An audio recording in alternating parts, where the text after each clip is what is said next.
समाधान। छोटी चीज तो नहीं है ना कि हम भगवान से बातें करें जी।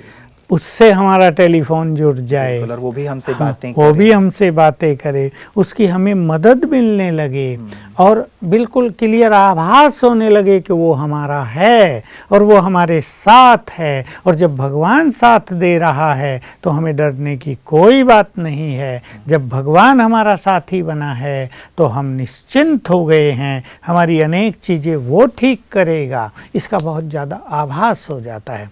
तो क्या करना चाहिए जो हम करते हैं अब, कि हम अपने को फील करेंगे सूक्ष्म लोक में। 3 लोक हैं, सबसे ऊपर ब्रह्मलोक, बीच में सूक्ष्म लोक फरिश्तों का, और ये संसार साकार लोक, स्थूल लोक, मनुष्य लोक। तो हम अपने को मन बुद्धि से ले चलेंगे आकाश के ऊपर सूक्ष्म लोक में, बिल्कुल फील करेंगे मैं वहाँ हूँ। और ये सूक्ष्म लोक है अब भगवान का प्लेटफॉर्म काम करने का। वो अधिक समय ब्रह्मलोक में न रहकर ऐसा कहें सूक्ष्म लोक में कार्यरत हैं।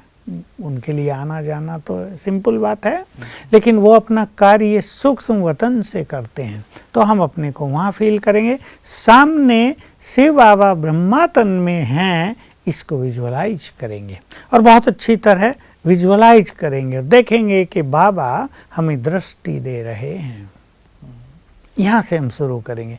अब उससे हम एक नाता जोड़ लें, जैसे वो मेरा परम शिक्षक है या वो मेरा खुदा दोस्त है या परम सद्गुरु। एक नाता ले लें और उस नाते से पहले उससे बात प्रारंभ करें, जैसे परम शिक्षक कि हे परम शिक्षक परम पिता, तुम तो ज्ञान के सागर हो और आपने आकर मुझे संपूर्ण ज्ञान दिया, मेरी बुद्धि को बिल्कुल अंधकार से मुक्त कर दिया, मुझे तीसरा नेत्र प्रदान किया, मेरे जन्म जन्म के सभी प्रश्नों का उत्तर तुमने दे दिया। हम तो बिल्कुल अंधकार में थे, आपने हमें प्रकाश में ला दिया, संपूर्ण ज्ञान दे दिया, तीनों लोकों का, चारों युगों का, स्वयं अपना और हमारा, हमारी ऊंची और नीची स्थितियों का संपूर्ण ज्ञान आपने दे दिया, हमें भी त्रिकालदर्शी जैसे बना दिया। आपको बहुत बहुत शुक्रिया। गुड फीलिंग होने लगेगी, जैसे सामने भगवान खड़ा है ब्रह्मा के तन में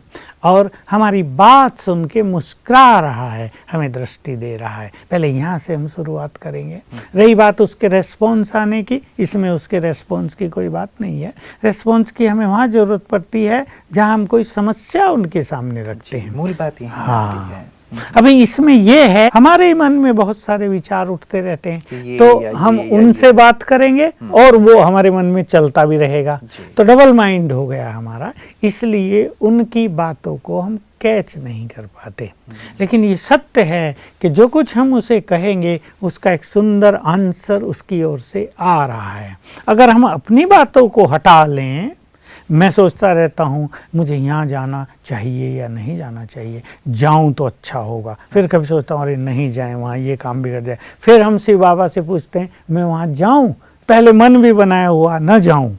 अभी बाबा जो कह रहा है उसमें हमारे ये संकल्प बाधा डाल रहे हैं, इसलिए हम अपने को पूर्ण रूप से समर्पित करेंगे, अपने संकल्पों को शांत, तो एक राइट आंसर आएगा तो हमारे ही मन में, क्योंकि वहाँ हम स्थूल रूप में नहीं हैं, मन और बुद्धि से हम कनेक्ट हुए हैं अपने परम पिता से, तो उसका आंसर हमारे मन में ही आएगा। लेकिन वो इतना सुंदर रूप से आएगा कि हम उसमें कन्विंस हो जाएंगे कि ये उनका ही उत्तर है, ये हमारा नहीं है।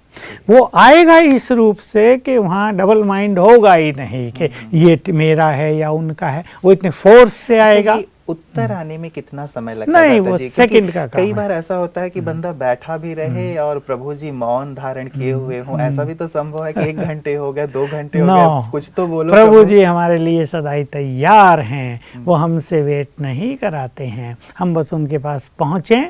और कभी अगर हमें उसके उत्तर आने का अच्छा अनुभव नहीं हो रहा है तो हम उसके पास पहुँचें, अपनी बात उनके सामने रख दें और फिर निश्चिंत हो जाएं और फिर ऑटोमेटिकली हमारी बुद्धि में उसका उत्तर आएगा। कई बार कहते हैं ना भ्राता जी कि वो भगवान के घर बड़ी देर है, तो ये देर वाली स्थिति में कई बार व्यक्ति कंफ्यूज नहीं हाँ, हो जाता इसमें देर नहीं होगी, उत्तर तुरंत मिलेगा। बस इतना ही हो सकता है कि हमारी बुद्धि उस टाइम कैच न कर पा रही हो, तो हम सवेरे ईश्वरीय महावाक्य सुनने गए हैं और उनके माध्यम से हमें उत्तर मिल गया, या जब हम महावाक्य सुन रहे हैं तो हमारा चित्त बिल्कुल एकाग्र हो गया और सुनते सुनते वो बात हमारी बुद्धि में आ गई।